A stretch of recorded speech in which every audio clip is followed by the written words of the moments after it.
Hi guys, welcome back to Aunt Susie's Kitchen. Today we're gonna make one of my favorite, and that is fried rice. Not just any fried rice though, we're gonna make a little chicken fried rice. So let's go ahead and get the chicken ready. I have some filleted chicken breasts. They've just been cut really thin. I'm gonna give them a little dice, and then I'm gonna put them, I have here some, this one is also very simple. You guys know that I love my one pot meals. This one's no exception. Comes together very quickly. You can do this on a work night and have it ready for your family in less than 20 minutes. This is a teriyaki marinade that I have here. And you want to make sure that you have 4 cups of cold leftover white rice. You have to use leftover white rice for this dish. Because if you use hot rice and you try to put hot rice inside the hot pan, it's gonna overcook and get very mushy. Cooked rice, as you know, if you've left it in your refrigerator overnight, starts to form like a little crust on the outside, and that's perfect for what we want this for, because we don't want it to get soggy. We want it to have a nice sear on it, gets a little crispy, absorbs all of those great flavors, and that won't happen if you use hot cooked rice. If for some reason you didn't plan ahead and you don't have any rice made and chilled, that's okay too. So I'll give you a quick remedy for that. Make some rice, pour it out into a sheet pan. Spread it out throughout the sheet pan so that it's a very thin layer, and go ahead and cool it for a few minutes on your counter. And then once it starts smoking, go ahead and put it inside your freezer. And every 5 or 10 minutes, pull it out of your freezer, give it a quick toss until it is thoroughly chilled. Okay, so we're gonna go ahead now, we're gonna put this to the side, and we're gonna let it marinate while we put the rest of this recipe together.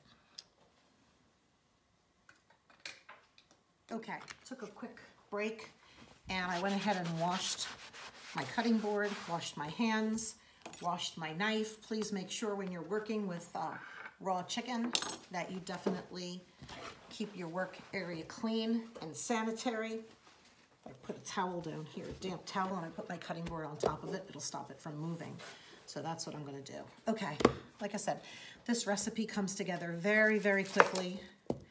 I have a white onion here, and I'm gonna go ahead and dice that one white onion in fairly large chunks.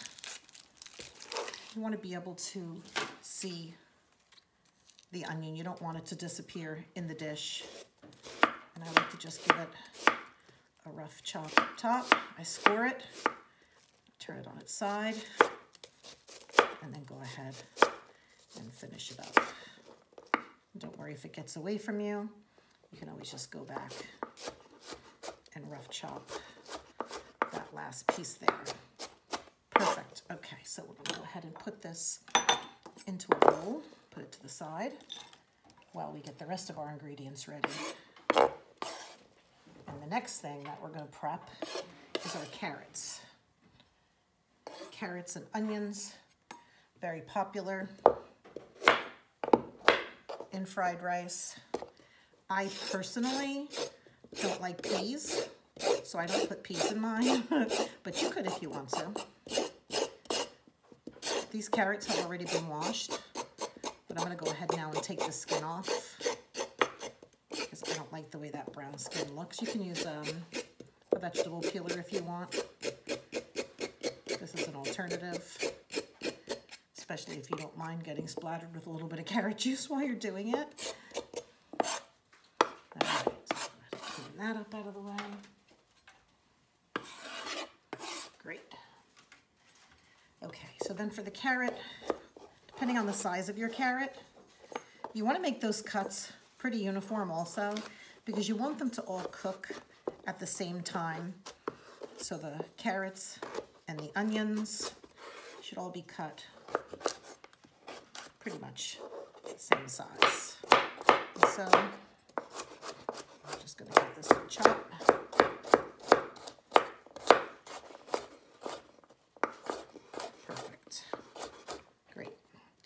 Now we'll go ahead and we'll get this in with the onions. Now, for those of you who have been following me, you know that I don't have a kitchen right now. My kitchen is under construction. So I have been making use of all of these little appliances that I have accumulated over the years. This one's no different.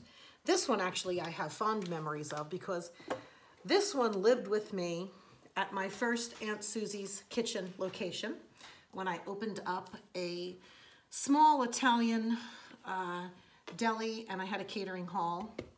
And during the lunch hour, we would keep this electric frying pan up front filled with meatballs and gravy. And we were constantly filling it throughout the day because that was one of our best sellers. So whenever I take this pan out, it kind of reminds me of those days. So this is a good one for me. Okay, so I'm gonna go ahead and let's go to the temperature really quick. I'm gonna put this on a pretty high temperature because that's something about fried rice that lends to that wonderful flavor. Ideally, you would do this in a wok. And even if you did it in a wok at home, it's very difficult to cook fried rice at home at the temperatures that they cook them in restaurants because home appliances do not have the amount of BTUs that you need on a flame in order to get that hot sear like you do when you're cooking on a wok. If you ever noticed at your local Chinese restaurant, if you're lucky enough to see into the kitchen, those woks cook at a tremendously high temperature. They're fitted to do that. And at home, you're just not gonna get that kind of heat because you don't have those kind of BTUs in residential appliances, even some commercial appliances. Unless you're specifically doing that, it's difficult to get that kind of heat. So we're gonna do the best we can here with what we have. You hear that sear? That tells me that this temperature is good and it's high enough to do what we want it to do. At this point, we're gonna go ahead and add a little bit of salt. Start building our layers of flavors. Already it smells good in here. You can pretty much saute onions and garlic and not cook another darn thing and your house smells like you are an amazing chef. So that's a great trick. You have company coming over and you order takeout, saute some onions and garlic before they show up and they'll think you spent all day cooking. All right, so we're gonna let these go ahead and cook for a few minutes. And while we do that, we'll get our next step ready. And all I'm gonna do is take a couple of eggs and I'm gonna scramble them because as you know, there are scrambled eggs in fried rice. And I'm going to go ahead and give them a quick stir.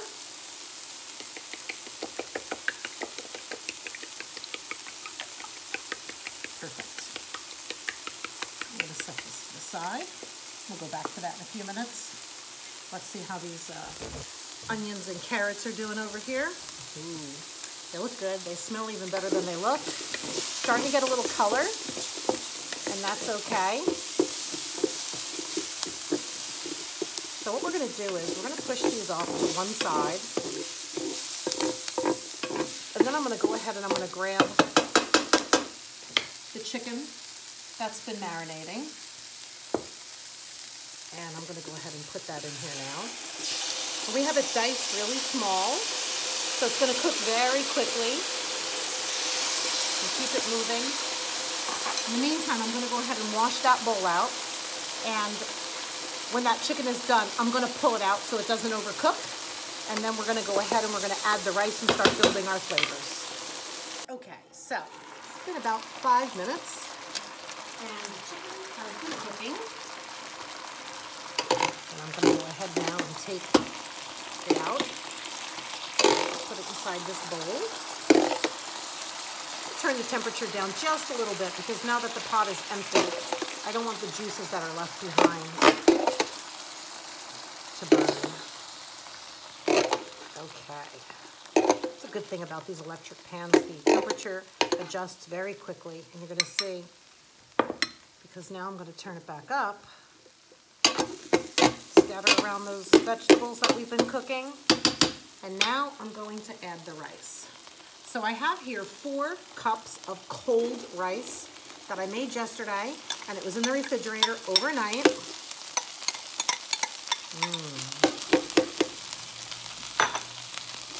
Now,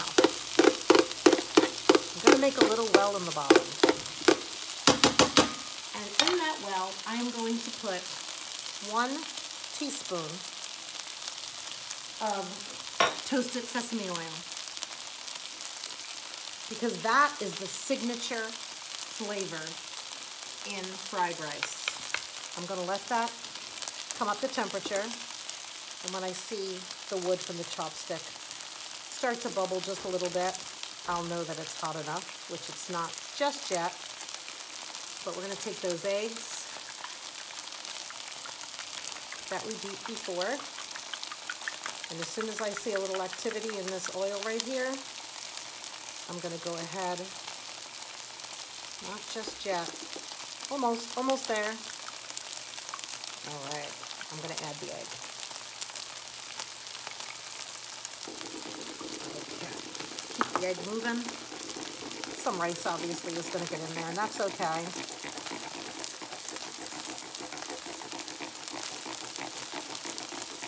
Widen that circle a little bit. Eggs starting to cook.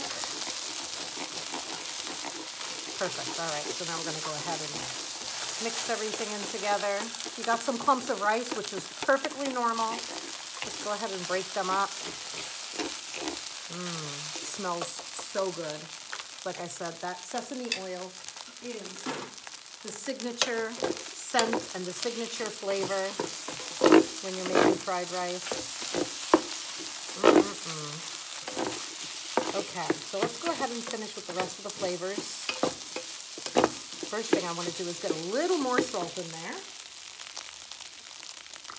I'm going to put about half a teaspoon of salt. I'm not going to put too much salt at this point because Remember, we marinated the chicken in teriyaki. I'm going to go ahead and I'm going to add 3 tablespoons of soy sauce. That has salt in it.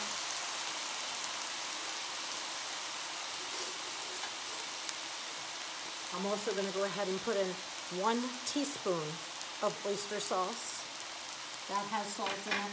So we're not looking to put a lot of table salt in here, but we are looking to make sure that the flavors are balanced. So we can always go back and add, but you can't take it out once you put too much in. So mix that up. It smells so good in here right now. It smells like takeout night. Only it's better because you made it yourself. All right. Now, one of the last things we have to do is just go ahead and add back all of this chicken.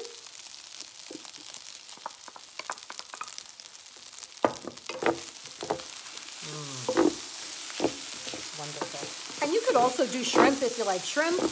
You can do pork if you like pork. You can do steak. You can do really whatever you want at this point. I'm going to just let this fry a little bit crisp on the bottom. In the meantime, I'm going to just do a little bit of green onion. That's how we're going to finish this.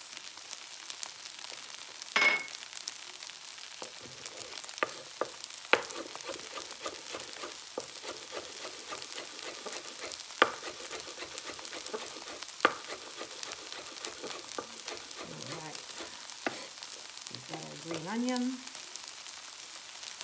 We'll go ahead and turn this gas off now because this rice is done. One thing I want to do real quick is just taste it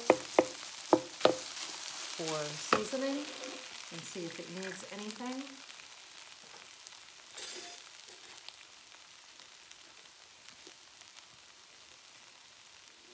Very hot right now.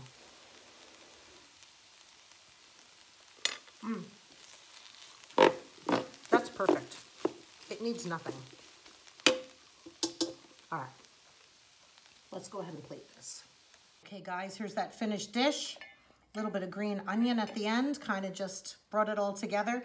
I know that a lot of recipes call for peas, but I don't like peas, so I don't put any in mine. You can put some in yours if you want.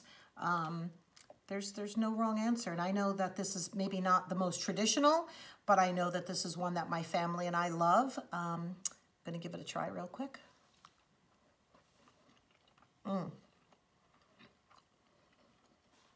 It's hot, but it's delicious. that sesame oil. Like I said, that's the signature flavor. And it really comes through. Carrots still have a little crunch to them. And the chicken is cooked perfectly. So, do yourself a favor. Get in the kitchen and make this dish. It's very simple. Ingredients I had on hand. Every single grocery store now carries a vast array of international ingredients. Find the Asian aisle in your supermarket. Get some of these great flavors. Experiment. Like I said, sesame oil gives it that traditional flavor. The oyster sauce and the soy sauce bring it all together. So don't forget to check us out on social media, Aunt Susie's Kitchen on Facebook, Aunt Susie's Kitchen on Instagram. Of course, here on YouTube, please go ahead and hit the subscribe button so you don't miss any of our videos. Comment down below. Let us know what you'd like to see in the future. And come back and see us sometime because there's always something good cooking in Aunt Susie's Kitchen.